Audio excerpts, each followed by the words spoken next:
Good morning, it's Karen, and I am going to start some yogurt this morning in the Instant Pot.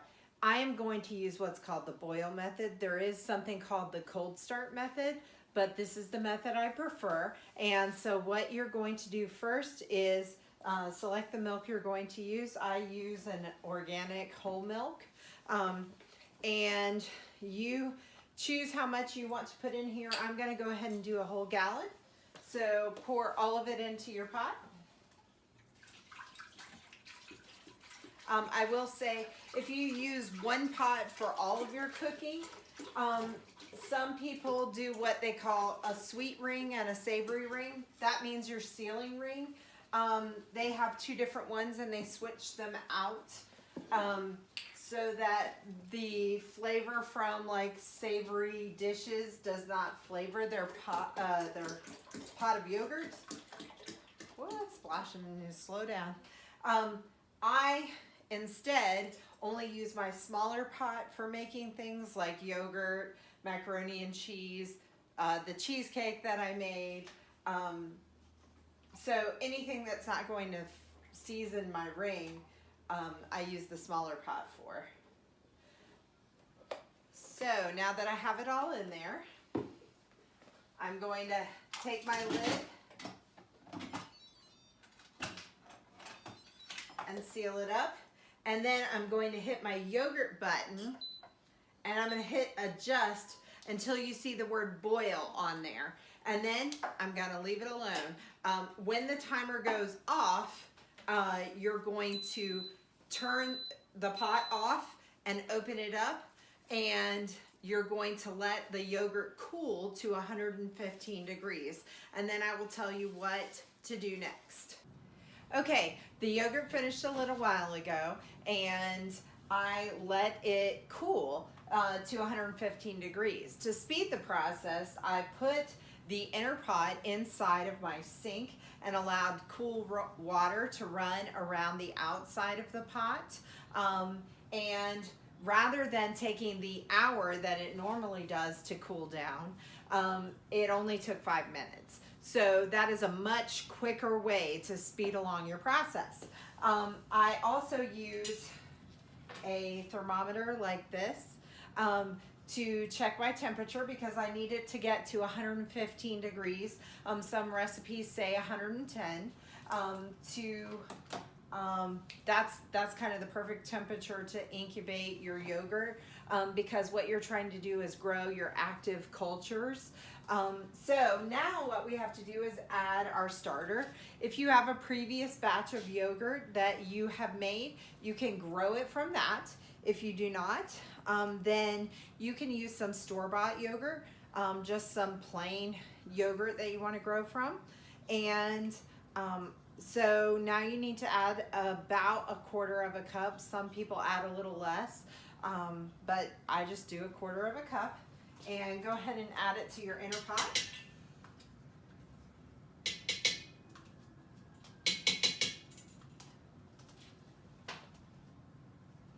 And then take a spoon. I do not use metal because I don't like the metal on metal. It kind of can create a little bit of a taste in your yogurt.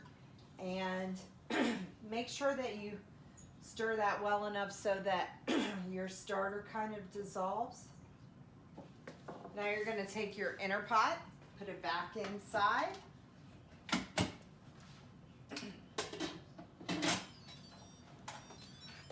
Take your lid and close it. It does not matter if the vent is open or closed because you're not cooking this with steam or anything like that. There's no pressure. Now you're going to press your yogurt button again, but now you're going to hit adjust and move it to the middle where it says normal, and that'll give you 8 hours. Some people do it for a little bit longer. They'll go ahead and up that time to 9 or 10 hours. But now you're going to start the time, and it's going to count up until you've hit 8 hours. And during this time, your yogurt is incubating, and when the 8 hours is up, we will strain our yogurt so that we can strain off the whey. And I'll show you what that looks like when we finish. Okay, our yogurt finished. And so now what we're gonna do is make sure that it is off. And we are going to open our pot. And I have this, it's a Greek yogurt strainer. And so I'm going to take my yogurt and start ladling it into the strainer. And it's going to go into my refrigerator and strain overnight probably, because I like my yogurt extremely thick. You can let your yogurt strain as long as you want to your desired thickness. Another option, if you don't want to do this, is a nut milk bag. And so I'll put a link for both of those in the comments. And when it's all finished, I'll show you what my finished product looks like. Another thing that you may consider doing is, if you want yours flavored like vanilla, you can add like some vanilla bean or whatever after you've finished straining it. Put it back in your pot, scrape in some vanilla bean and stir it up, and then you can store it that way. I store mine in individual containers in the refrigerator. That way we can grab it and go. I like to sweeten mine. You notice I did not sweeten this at all.